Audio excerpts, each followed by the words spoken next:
Would you say it's like I can't read them before they move so fast? Slow down, everybody. Andy's having trouble keeping up with you all. Would you say Year of the Wolf is your best album so far? Gabrielle from Panama.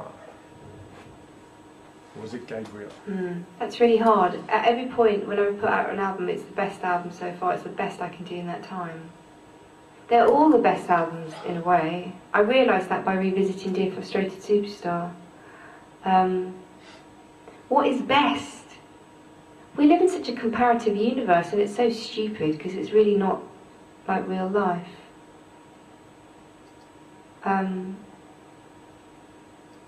Yes, it's my best. I think it's your best. I feel like there's not a moment on it where I go, oh, I wish I'd done that differently. I think Fires has some of my best songwriting as well. I think it's a tie between Fires and Year of the Wolf. And years ago I would have put Dear Frustrated Superstar right down there, but it's pretty good actually. It's much better than I remembered it. The Graduate I'm really proud of, because that nearly, I sort of made a record and I didn't even know I was making one. But there are moments where I go, why did I do that? I was doing that for the sake of it. Or I was doing it to be... I was thinking a bit about radio on that record, I think. But what was good was, you know what it was, is that I set myself a task to be super pop in a way I've never been before. Because people would be like, yeah, you're such a, you have these great melodies, but you're not, you're not like a, you're not like super pop. And it was almost like, well, actually I am, and I could just as much write for Britney or Kylie, and fuck me, I did, It's like if you came to me tomorrow and said, yeah, but you're not like Biffy Clyro. You know what, I could fuck off to Seattle, and I could come back with a grunge record, and I would do it convincingly. Just to piss people off. I'm like, fuck yeah, I'll buy a Jaguar, guitar, Fender Jaguar, and I will come back with songs, and they will be like Bird doing Nirvana. Because I'm like that, I'm really like, get a beam up on it. Because I love music, and I really hate how music is hijacked by fashion, and it's hijacked by people who coolify it or don't coolify it, and want to put it in genres, and all that bollocks, and how it's been hijacked by lots of, a lot of the music press are frustrated musicians who sort of somehow... You're not doing it the way they want to. Well, if you want to do it, go and fucking do it. And there was a bloke called Cliff Jones who had a band called Gay Dad about 10 years ago, and it was all about, I'm going to go and do it. And he did it, and it wasn't any fucking good. So that's, that's why I don't like the comparative universe. If you like something, brilliant, join in. If you don't like it, brilliant. But just appreciate that it's quite hard to do sometimes. Am I going on a bit of a rant? No. It's just how I feel, really. So there's no point going, what's best, what's better. Just make work, make it with, throw your heart and soul into it,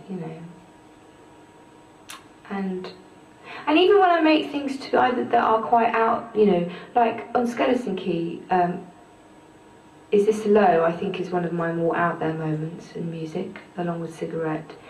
And I really enjoyed making that. We just set up this room and we took take after take after take and bashed things, and I just played loads of weird guitar, and the bass line was actually harmonically wrong, but it sounded really good it was fun. We were just on a vibe.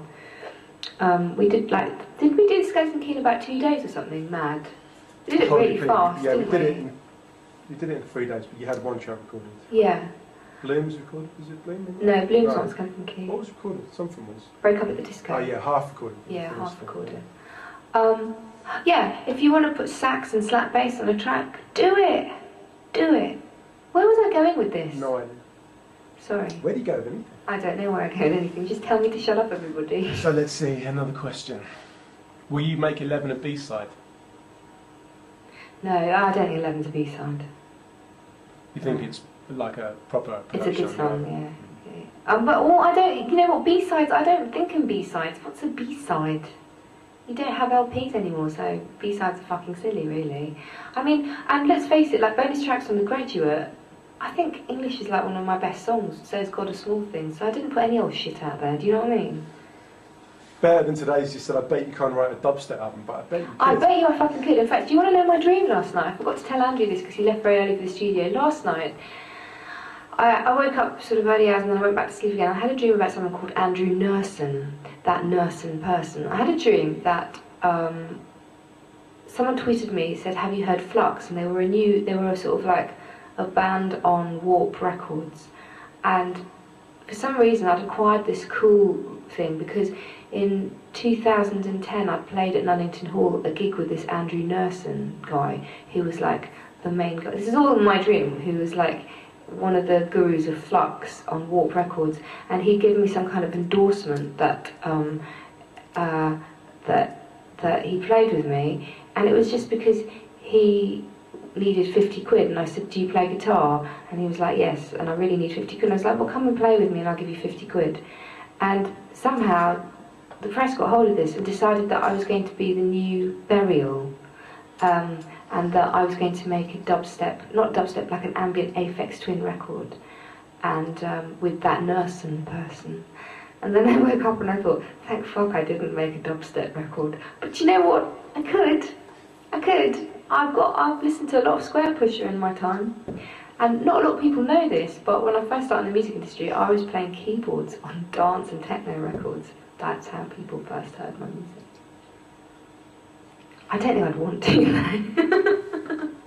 Oh man, alive. So I was going on a lot of rubbish there. Did you know my dream though? I thought it was really random, but how specific was it? It's a very specific dream. It was spelled Nerson, N-U-R-S-O-N. That Nerson person. That Nerson person. .com, I'll get it registered. And it was on Warp Records, and it was called Flux. Flux and Warp Records. I've got to make it now, haven't I? So, what's going on now?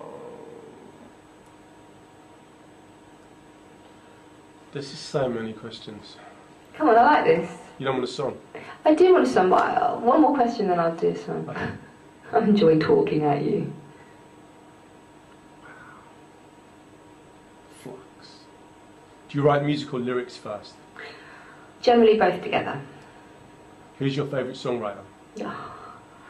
How long have you got? See, I was trying to choose short questions. Yeah. One more than a song. Who's your favourite songwriter? Oh no, I can't do that.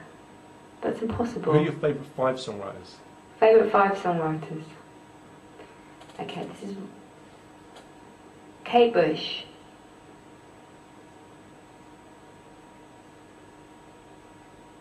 Prince.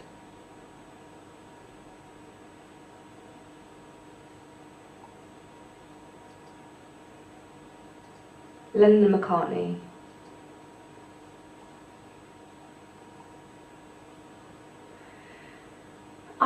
Years ago I would have said Joni Mitchell, but of late I'm starting to view her less as goddess-like as I used to. But I suppose she's hugely influential on my earlier writing. Like a lot of the songs I used to write were very sort of Joni inspired. Who I said? I said Prince, Kate. You haven't said Britney. Lennon and McCartney. Britney, Rebecca Black, Cheeky Girls. I do love Max Martin. Bowie. Yeah, maybe Bowie. Freddie Mercury. But then Steely Dan, you know, Donald Fagen's one of my heroes. Okay, so I'm going to go Kate Bush, Prince, Lennon McCartney, Donald Fagen. Specifically Donald Fagen, rather than Donald and Walt, as it were.